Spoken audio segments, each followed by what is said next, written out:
I wanted to share an article that I wrote in the wake of this experience that I call the apprenticeship. The apprenticeship took place in July to August 2023, and it was this experience where I went and spent 4 weeks over in America, in Salt Lake City, hanging out with Michael Blevins in what they call the space, which is their gym. I went there on this coaching apprenticeship to learn how I could better myself in the fitness industry. And it turned out to be that and so much more. This article took me 18 months to write after the apprenticeship because it took me so long to understand what I had learned and gotten from the experience. Eventually, I kind of came to the conclusion that what I learned fundamentally was how to learn, and that in trying to describe what I got from the experience, I was missing the point. Because the experience had offered me this opportunity to completely and radically shift what I understood about learning, and by extension, what I understood about how to change. And downstream, what I understood about how I can coach and how I can teach others to do the same. This is actually the second time that I've tried to record this podcast, and usually I am not one to go back and edit things too heavily because I think there is value in recognizing where we are at a given moment. But I realized the first time I recorded this podcast, I went off in all these different tangents, and listening back, I realized I still didn't know what I was talking about. I was falling into that trap of trying to sound smarter than I actually was, or trying to sound more evolved than I actually am. And I think this article is sort of a way to say, hey, this is what I've learned, but I'm still learning it because I am at chapter 1, which is why the article is titled what it is. It's like I was given a new starting point. And this time I'm just going to read the article for what it is, and I'm not going to offer any further thoughts because, yeah, I am still learning. And my further thoughts are basically me trying to grab onto something tangible and say, here, this is where I'm at today. But this is still a process. And I'm working on a series of subsequent articles which are going to continue to explore the experience of the apprenticeship, because it really did offer this amazing course correction in my coaching and teaching journey. And it did that, like I said, by completely shifting the way that I understood what it means to learn. What I do know is that now I feel like I understand what it means to learn and what that actually looks like. I feel it's making me a better teacher. And I'm reminded that the best way to teach someone is to learn from them. And what that means is the learner ultimately determines the curriculum. And as the coach or the teacher, I need to be very good at observing them and learning off of them to figure out what it is they need or what it is they want. And so this experience helped me to sharpen those skills. It helped me to sharpen the valuable skills, like learning how to become better at emotionally regulating my own state and coming into things a little more clean as opposed to upregulated, and coming in with all of my biases and my ideas around how I want something to be done and learning to approach a client and life for that matter with this blanker slate so that I can better respond to what's in front of me. Before I read this article, I'll just give some really brief context on nonprofit and Michael Blevins and the Apprenticeship. So I first found out about nonprofit, which was the company that these two people, Mark Twight and Michael Blevins, used to own, and they gained notoriety, particularly in the fitness industry, for training Hollywood celebrities like Gerard Butler in 300, Henry Cavill in Superman, Jason Momoa in Aquaman. But I wasn't attracted to them for that reason. I was actually attracted to them because of the way that they talked about and looked at fitness. And it was this very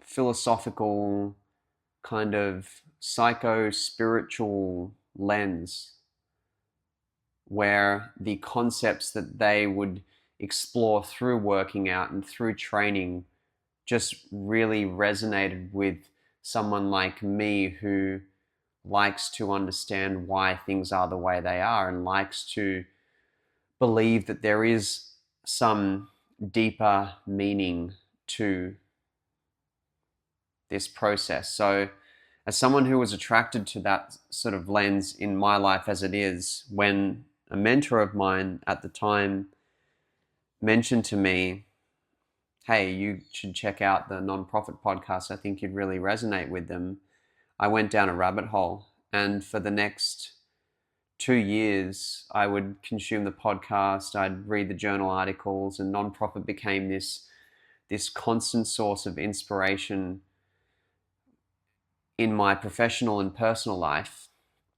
I'd listen to a nonprofit podcast where they'd talk about endurance as an abstraction of one's ability to love, or strength as a behavioral skill that one develops when they develop a certain confidence and surety in their character.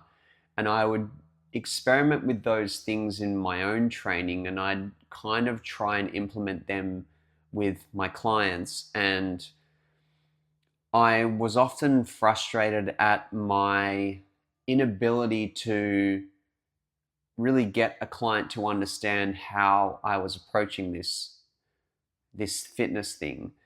And further, I was frustrated by their lack of what I perceived appreciation for it. And I recognized over the 4 weeks that I spent in Salt Lake City, the reason I couldn't get people to change was because I couldn't change myself.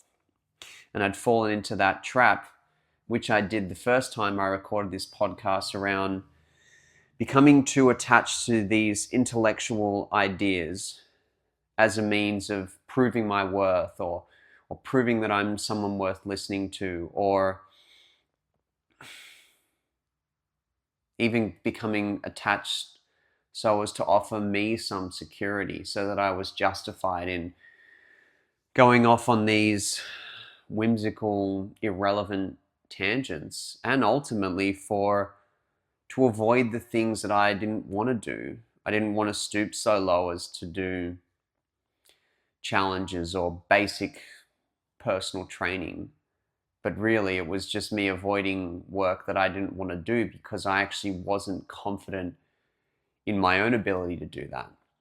So I attached myself to these really abstract ideas and got up on this high horse thinking, well, I don't do those things because they're beneath me, because I'm up here talking about fitness in this deep philosophical light.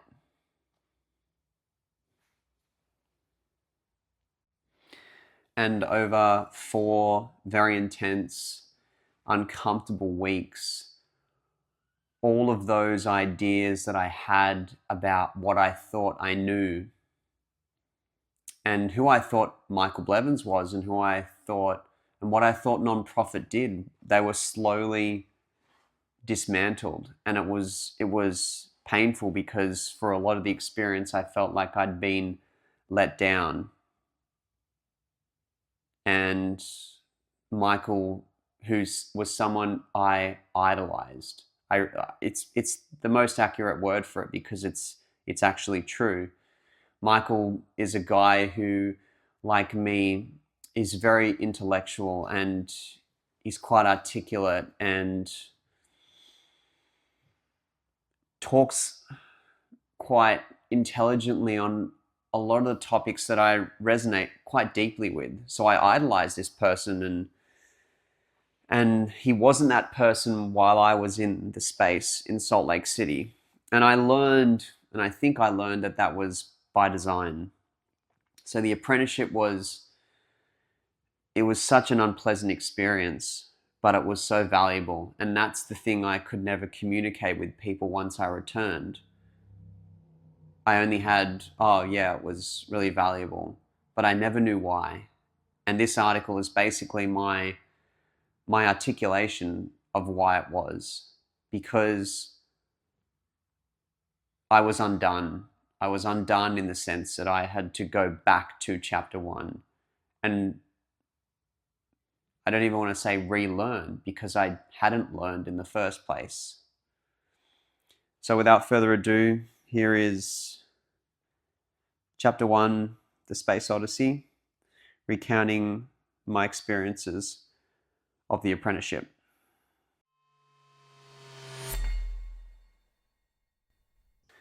Chapter 1, The Space Odyssey. I first learned to learn from my mother, a librarian with an insatiable appetite for books. Because she reads so much, she knows many things. She impresses at trivia, tells gripping stories, has memorized the platitudes of history's greatest philosophers, and is well versed in all current and newsworthy affairs. Most would agree, she is extremely well learned. My mother taught me that learning was a process of acquiring, of reading and memorizing, and of exposing oneself to the wisdom of others so that it becomes our own. I learned that the surest way to know if you knew something was whether you could recall it in conversation. Years of schooling and a university degree in, ironically, education reinforced these notions. This was how I learned, or thought that I did, up until the apprenticeship.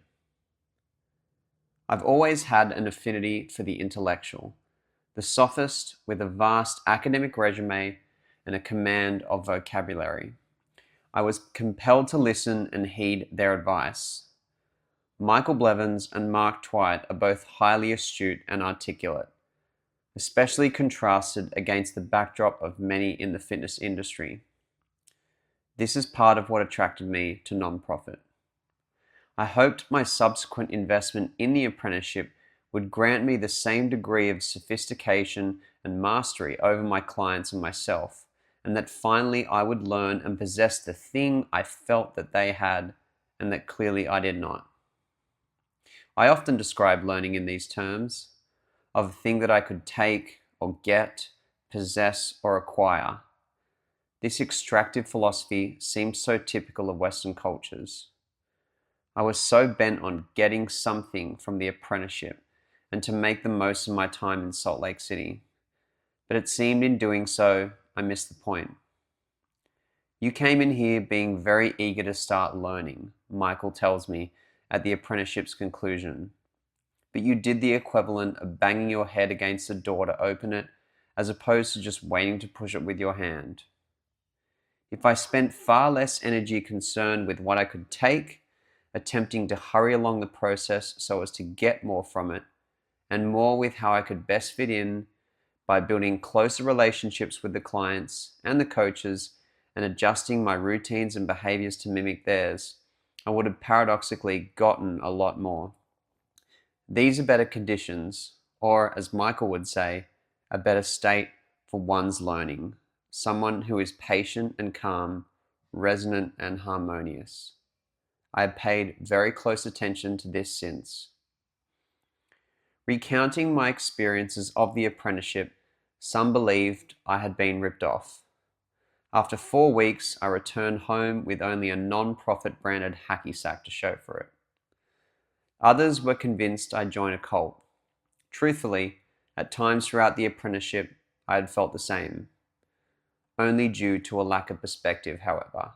Because if non-profit were really a cult, they should have given me exactly what I came for, a special thing.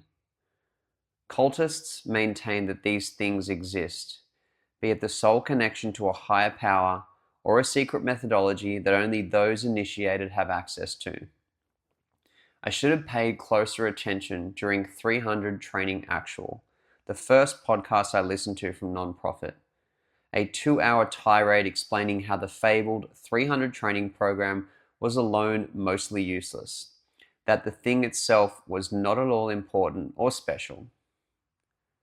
Our education system teaches us to value these things. It teaches us abstract principles and inconsequential theories. It teaches us that these things are the things that make us educated, and that learning them is in our best interest if we hope to be a successful and productive member of society. We expect these things as a product and evidence of our learning, and this leads us on an endless search, relentlessly pursuing these special things, the magic pills and the quick fixes that promise to cure us of our ignorance, deliver us from mediocrity, and bestow some semblance of satisfaction in our otherwise unsatisfactory lives. Learning like this for years did the opposite of what I intended. Instead of garnering autonomy, it only strengthened my dependency. I learned to look outside myself for solutions to intimate, uniquely personal problems, and invest in countless experts and products I was told or sold had the answers. The further I searched for this supposed thing, the more reliant I became on its proxy, which was the next thing, a smarter expert, and the next thing, the latest product, and the next thing, another course. It became a perpetual cycle. I'm tempted to draw a connection between what our education system imparts on us and how big corporations capitalize on such, feasting on ignorance and insecurity. This is best simplified in the old adage, give a man a fish and you feed him for a day. Teach a man to fish and you feed him for a lifetime.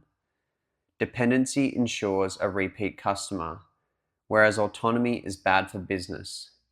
How does one sell fish to someone who already knows how to catch it themselves? But this is what actual learning does, what a real education should deliver. Our current system is designed in a manner that is ultimately not in the learner's best interest, but in others. This is why I did not learn a single thing from the apprenticeship, and why I don't believe I have learned very much thus far. These days, I pay closer attention to the telling of stories and the sharing of experiences. I become far more interested in those narrated in the first-person prose, or evidently rooted in some form of personal experience, something that the author themselves has done and felt and lived. It is a decent barometer for one who has actually learned, as opposed to one who has just read a lot. I am interested, as Friedrich Nietzsche said, as referenced in an earlier non-profit article, in he who writes in blood. This filters out much of the content I used to consume, and so I consume and acquire far less. Prior to my arrival in Salt Lake City, I sought to understand how to change myself, and by extension, clients. Until then, I had managed to adequately navigate some changes, but in retrospect, these were more so accidents of circumstance or luck, as opposed to a conscious and methodical undertaking. What I failed to see was how change and learning are inextricably related, and how an individual's capacity for transformation is directly tied to his or her understanding their learning of themselves. Because I hadn't learned how to learn, I hadn't learned how to change, only to collect and store information which created the illusion that I had. Rather than just knowing things, learning is about becoming what you learn, embodying it, Someone who has learned is what they have learned. Examples of such are evident in nature. The caterpillar that enters a cocoon and emerges a butterfly, the snake that outgrows and sheds its skin, the tadpole that sprouts arms and legs and leaps to a frog. They are demonstrations of physical transformations, fundamentally having changed what they are. The environment dictates these transformations and makes them inevitable. Learning in this sense is just another word for evolution.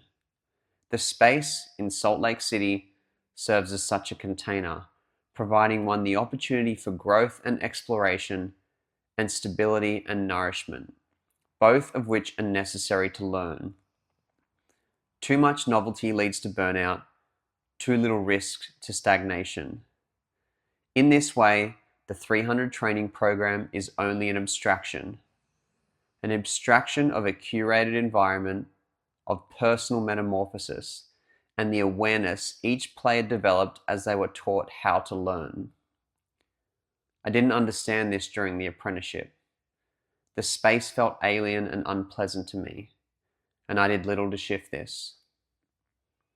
I learned either your environment changes you change your environment, or you get spit out altogether. Spiteful and disappointed, I left as a ladder. For 6 months, I blamed the environment in the space and Michael for my failure to change, and for not teaching me what I sought to learn, but neither was ever at fault. Each was only a mirror that revealed my own inadequacies. Michael had been tempering and tuning the conditions in himself and the space all along for me to eventually, hopefully, realize this. It was an environment that demanded my learning because it demanded my change. And it only happened once I recognized the need to do so, then accepted the responsibility and the burden of doing it myself. We expect learning to arrive in flashes, in a series of powerful aha moments. But much of what I have come to understand of the apprenticeship has taken me months to unpack. As I write, it is 18 months since its conclusion in August 2023. But learning takes time and it takes patience. And it requires an undeniable and a wholehearted dedication to each lesson, more symptomatic of endurance than the spark of instant gratification. I started this piece as soon as I left the space, earnestly typing away at Salt Lake City's airport, blissfully unaware of the painstaking journey ahead, for this has been the most difficult creative project I have undertaken to date. But it is my commitment to learning. Quite literally, this piece is my learning, and so I had to see it through to the end. Undeniably, I needed some time to recover from my experiences, which had been mostly intense, uncomfortable, and overwhelming. My first attempts at writing were bound to fail. I was still too close to the events to decipher with any objective clarity what I learned. For 3 months, I didn't go near anything non-profit related. I couldn't stand the sound of Michael's voice. It reminded me of my frustrations and my disappointments, my failings and shortcomings. But doing so allowed me to adapt. We've been taught that this can be shortcut with specialized techniques and biohacking devices. For the most part, however, this is a natural and organic process, with the health or the state of the organism determining largely how efficient this process becomes. Physical training is, in essence, a practice of balancing workout stimulus with recovery to produce adaptation. The greater the stimulus, the greater the recovery, the greater the adaptation. Learning is the same. Given the intensity of the apprenticeship, my prolonged seclusion was an inevitable necessity, allowing me to properly integrate and learn much of what I have come to understand now. As I was leaving Salt Lake City at the apprenticeship's close, I asked Michael how I could best leverage this experience. He replied simply with, "Do good work." It is another aspect of learning easily overlooked. a compulsion that pushes one in the direction of better. I started this piece to honor that. So if you ask me what I learned from the apprenticeship, I would say very little, for I don't believe I've learned very much thus far. But it is a far better place to start, I think, at chapter 1.